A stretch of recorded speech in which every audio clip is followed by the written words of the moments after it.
November 13th, Edgework up and running here this morning to start off this week. Got myself, Alex B. Smith, So Money Sports on here to talk about what went on this past weekend in the NHL. Look ahead to tonight's 2 games. But before we get into all of that, I want to remind everybody that today's show is brought to you by BetStamp. The easiest way to improve as a sports bettor is by using multiple sports books and always getting the best odds. We recommend using an odds comparison tool like BetStamp to help you do so. BetStamp compares odds across every sports book, whether it's for games, futures, or player props. You can save time and money by checking BetStamp before you bet. So make sure to download the app today. You can do that in iOS, Android, or signing up on the web there. If you are looking to sign up for a new sportsbook account, please check out the offers available at betstamp.app/edgework or click the link in the description. That is betstamp.app/edgework or click the link in the description. If you sign up through this page, it does help support the show. So thank you to everyone who does that. But if you are looking to track all the picks that Edgework has given out throughout the course of the season, see how we're doing, you can find that in the BetStamp app and find better section as Edgework HQ.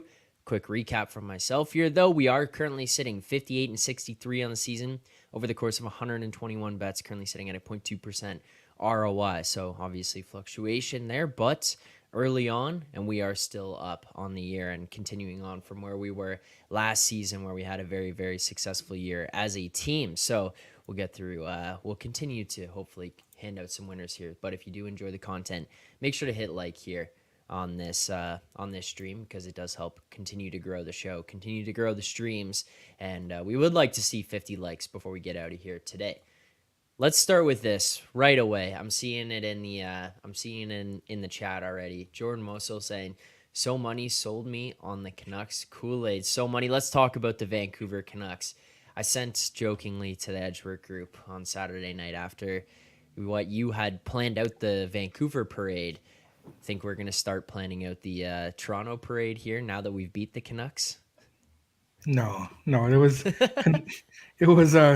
there was bound to be a clunker in there, and I'm not surprised that the Canucks had a bad game in there. What I did like, and Rick Tocchet alluded to this after the game, was that the way that they responded immediately after, right? Like the next night, they went into Montreal and they took care of a team that they should be taking care of, right?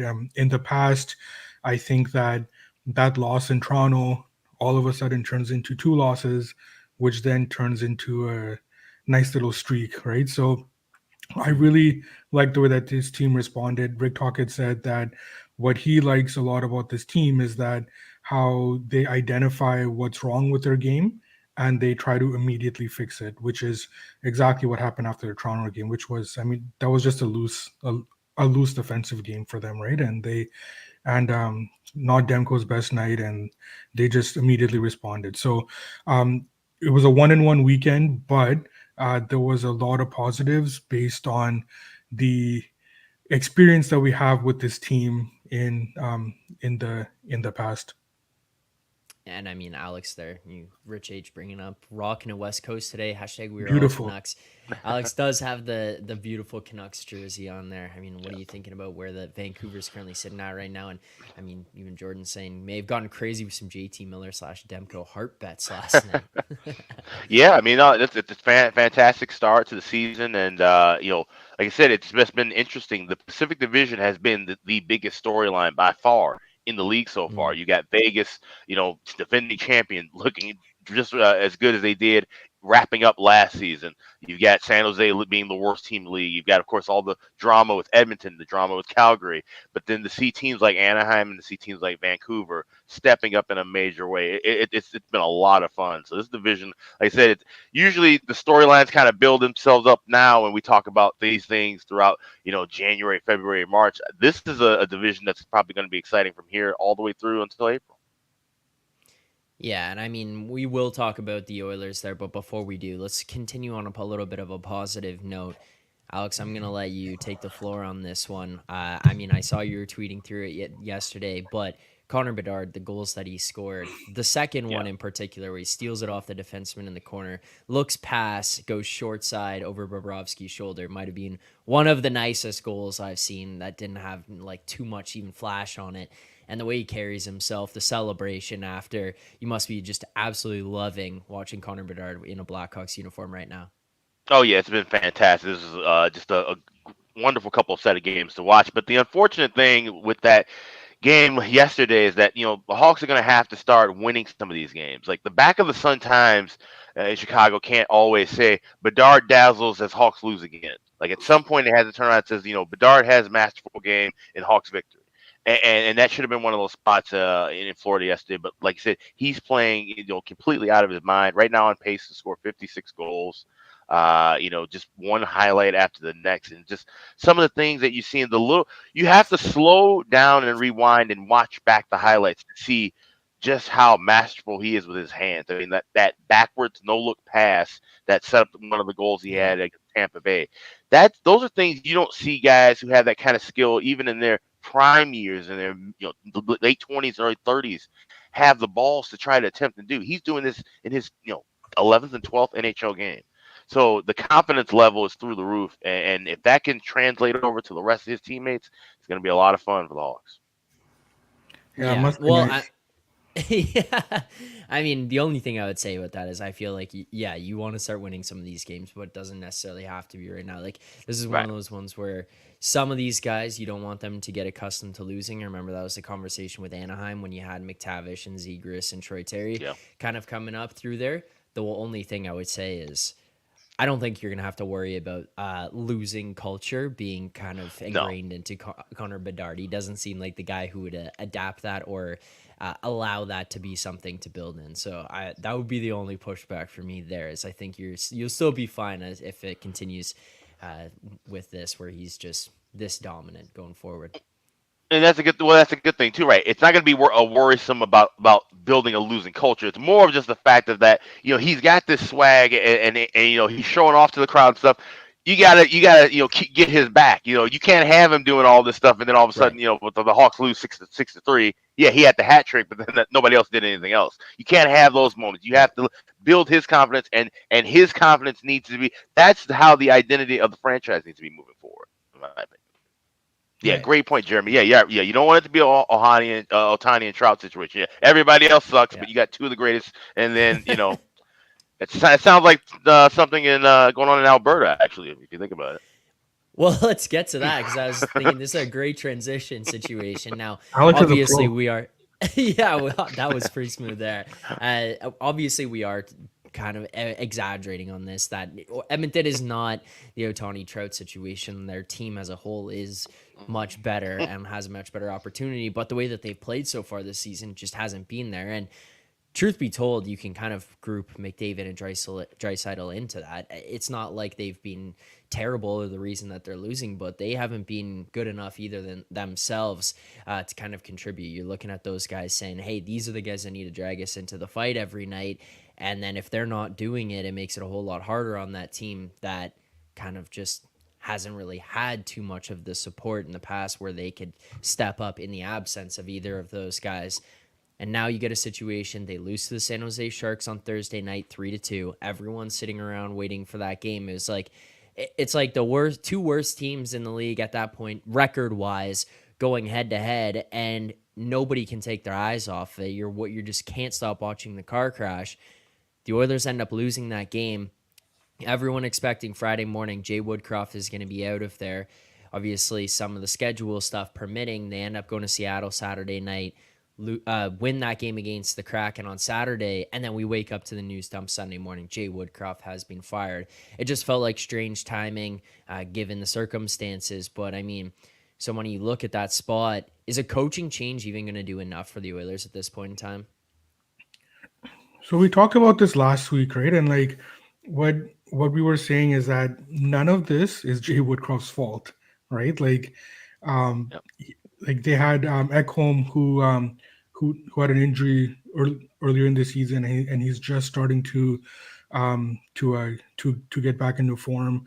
They had Woodcroft implemented some defensive changes in the way that they were covering defensively, and that takes some time as well. We've talked about that as well. And they weren't getting goaltending, right? Like it just goes to show that what a under the radar year Skinner had last year, and how unfortunate it is that the kid didn't get enough rest down the stretch, and he was just thrown into these games as they were trying to go for the trying to win the division, which in hindsight worked. It worked to their detriment, right? So none of this is Woodcroft's fault. And in any other situation, I would have said that just leave him alone, like just let it ride out. But with the way that this team is right now, um, I don't think you have the luxury of time. You had to do something. You can't do anything with the roster. Darnell Nurse's contract kills you. Yeah. Jack Campbell's contract really hinders you as well. There's nothing you can do from personnel standpoint, right? You're not changing the players Yeah. at this point, right? Firing the GM right now is not going to do anything. He's gone in the offseason, by the way, but Yeah. like firing him right now doesn't do anything. So what can you do? And this was the only move that they had available to them. And even though it sucks, right? Because I don't think he deserved it. I don't think he deserved to be fired at all. It's really the only move you have, right? And like maybe like new guy coming in, whatever is implemented, I don't know, right? But it has to be better than what the status quo is, right? The metrics are pretty good for the Oilers, right? They don't get good goaltending, and their power play has struggled, which I mean, obviously we know was a pillar for for their play, but there's nothing else you can do. You had to fire the coach, and it's really Yeah. unfortunate, but I just don't see what else they could have done here. Yeah, I mean that's a fair Yeah. point. I mean it's something I looked at in Toronto too, right? You sit there and say you can't move these guys, especially when contracts are constructed. You're looking at kind of one bullet in the chamber. The Oilers have to go and do that one. But Alex, even kind of talking about this, the organizational dysfunction it feels like is going on there. I don't know if you saw the press conference, but yeah, if Ken Holland sit there and say, well, we talk with the players, we talk with McDavid, we talk with Draisaitl, we consult them, get their opinions on things before we make decisions like that. Jeff, you can speak to this. The camera cuts to Jeff and he says, yep, we didn't talk to the players at all. We made this decision on our own. And you're sitting there going, what the fuck just happened? Like in the span of 5 seconds, you just said the polar opposite things. There's no reasoning with anything that went on here, and you agreed and then also said the opposite thing, and you just sit there and go, hey, you can kind of understand at some point like this, like it's just shocking almost watching some of this go on. But I mean, what are your thoughts on kind of the results of Woodcroft being fired in Edmonton right I now? mean, as someone who grew up watching a very incompetent run Hawks organization, it's not shocking. Nothing shocking to me about what can be Right. said at a press conference. But that just like I said, it's yeah. There was this only move you could make to address anything at the moment. But this is dysfunction, non grata. It's not the whole. It's everything is wrong. You look at McDavid's body language, even though when he's playing well, but you can look at his face. Something's not right with him, and it's obviously because they're not winning. And like I said, Jack Campbell, his struggles seem to continue wherever he's going now. Even in the AHL, he can't even figure things out the right way. Skinner, like I said, Mhm. the number of games and the minutes he had to play last year, it's unfortunate. So now the sophomore slump's just hitting him a little bit harder. And he's the one guy I would say to Edmonton fans, don't worry about. Give him time. And I think he seems to definitely has the characteristics and the makings of being a good long-term goalie. So he's a guy you want to keep on to as opposed to Campbell. But Agreed. a lot of these other pieces, like I said, they're just everybody's just so streaky. There's no consistency with that organization whatsoever, and they have to try to find that. And it starts at the top. You have to find that with your GM, like I said, in the offseason, and you got to try and find that with a coach. You've patched it for now, but you're going to have to try and find that structural groundwork to build upon later on, and it's going to happen after the season. Yeah, I mean, I was going to try to play the clip here of that press conference that I was referring to. It's a little too long, so that's kind of why I left it out. But if you haven't seen it already, go after the show, or maybe we'll tweet out the link to it or something. But go and watch it. It's like, it's almost shocking to hear them go back and forth on that. And then, final thing I'll ask you guys about this. I saw some people joking about it online, but I mean, any thoughts here, so money on the fact that they bring in McDavid's junior coach? I saw people making jokes being like, yeah, they fired the chef. His mom's going to come in and cook for the team and like stuff like that, which is pretty funny. Now, that being said, he is the best player in the world, at least until somebody could overthrow him or knock him off the throne, whatever you want to call it. But I think still standing. He is the best player in the world. So you're going to obviously try to cater to those needs. And it's not really like the losing in terms of not winning the Stanley Cup, that is, has been his fault since he's been in the league. He's been incredible. This is really the first season that he's had struggles here. And even with that being said, like Jordan's saying, is McDavid hurt? It looks like he's playing hurt. So you're going to kind of sit there and say, well, this is the first time he's had any type of struggle at all. I mean, is there any issue here from your side, so money, if you're going to sit there and say, are they pandering to him a little bit by bringing this guy in? Yeah, they are pandering to him, right? But Yeah. I think it's fine, right? Like, I mean, it's not a situation where like he's like a mid-range player and like you're going out of your way for something. Like, he's the best player in the league, right? You want to Yep. make sure that he's happy and stuff. Now, that's fine in the short term, right? But if you zoom out a little bit and if you look at like the long-term perspective, if he's being pandered to and he's being catered to, he's also inviting the spotlight on him as well, and Yeah. and Yeah. and a much more negative spotlight, right? So because now obviously all these guys want to win, right? Like there's like nobody playing in the NHL that like doesn't want to win the Stanley Cup, right? You just wouldn't make it at that level, right? So but if you can't win, he already gets a lot of blame as like not having a personality and not having like the leadership qualities and like all that garbage, right? Well, now if you're being pandered to as well, you're inviting more of that focus on you. So if this team is not winning going forward in the next few years, he's going to be taking an inordinate amount of brunt for that as well, right? So Yeah. so that's the thing that you got to be careful of. So I don't see anything wrong with it, but I mean, I just worry from his perspective, like it's just gonna pick up the negative intensity there.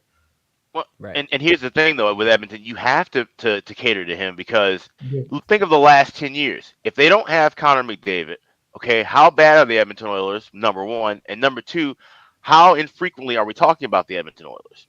So he's your whole franchise. It's not just on the ice, but just the entire shell and personality of the Oilers really kind of revolves around him. And yes, he is kind of boring. I've had Buffalo Wings who have had more personality than Connor McDavid, and the fact that the league wants to promote him constantly, it puts, like I said, that extra pressure on him. But now you've got other guys that are starting to emerge. Now most of the times you see a commercial or we're talking about somebody named Connor, we're not always talking about McDavid at the end of the name. So maybe that's Yeah. got something to do with affecting him a little bit. There's a lot of different factors on top of the fact that they aren't winning that could be bothering him right now. All right, well, there you go. There's our NHL look around recap here, going into this morning, recapping the weekend that was. So if you enjoyed that, please make sure to hit that like button, subscribe here to the channel. Trying to get to 2,000 subscribers here now. We're just shy, so every subscriber counts. Every like here on the stream counts. It does help us get towards that goal, so we do appreciate that. But we got 2 games on the schedule here tonight. One of those does include the Edmonton Oilers, so let's start there. The Oilers at home tonight against the New York Islanders. The Oilers currently sitting minus 169. You see the Islanders coming in here plus 160. A total currently sitting at 6.5, plus 100 on the over, minus 112 on the under. Alex B, is there any way that you'd want to get involved in this game from a betting perspective? Yeah, this is one where I'd be looking at that first period over. I think we could see goals here early. And look at how the send off game, as you can call it now, for Whitcroft went where Edmonton just busted out crazy, got goals early. I think we can see that same momentum. They're back at home.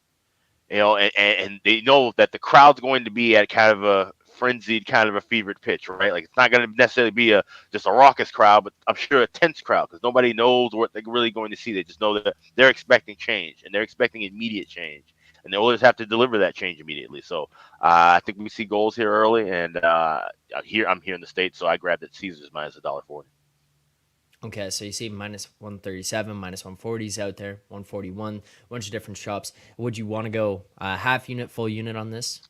I'm going to go a half unit, and I would say the cap off would probably be about 145. You see anything higher than 150, maybe try and wait and grab it early in game.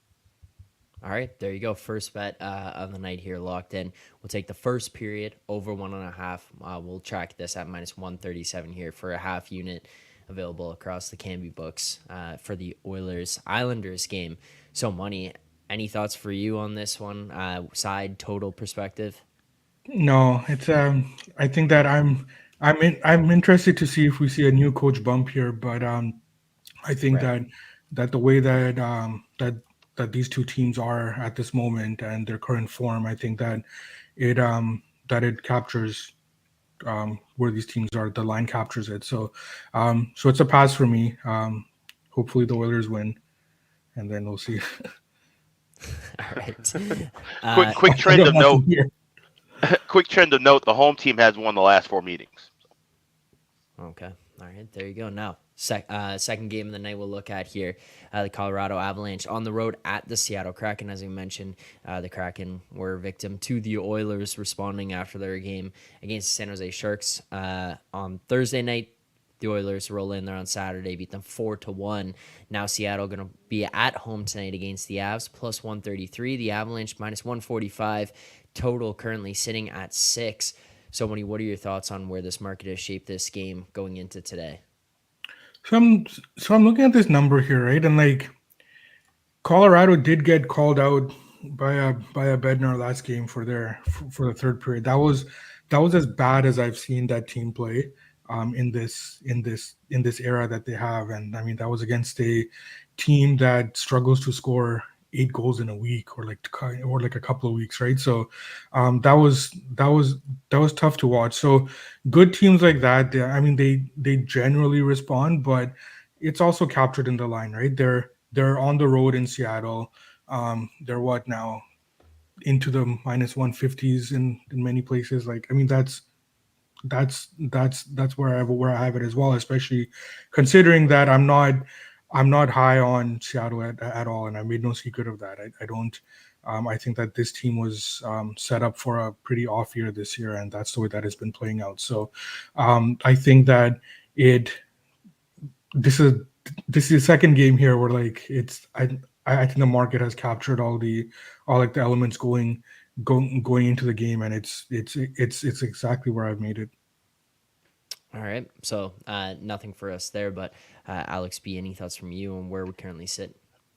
Yeah, it's a pass for me as well, but I did notice the glaring trend 11-4 to the under last 15 meetings with these two teams. But Seattle, I thought Seattle was going to be actually kind of a team like Vancouver. I thought they were going to make that next level jump up in this year in the division, and they certainly have not done that so far. They're just kind of treading water right in the middle of the road. But like I said, now going up against a possibly refocused and kind of retooled Colorado team in the sense of where, like I said, Bedard kind of dressed them down a bit. Maybe they come out a bit hot and they could, come out with a big win by margin there. All right. Well, only one play here tonight for our best bets. So to recap, currently one bet on the night, and we're looking into the Oilers Islanders game. We're going to look at the first period over there, minus 137, stopping at minus 145. We're going to play this one for a half unit. So that is our only play here tonight. If you do want to track all the picks throughout the course of the season, see our records, see how the market moves through the day, reacts to the picks that we're giving out, you can find that in the BetStamp app in the Find Better section as Edgework HQ. Now, if you enjoyed the show here today, please make sure to hit that like button, subscribe here to the channel, turn on notifications, do watch-alongs, more videos, reactions, all that kind of stuff throughout the course of the season. So you won't want to miss it.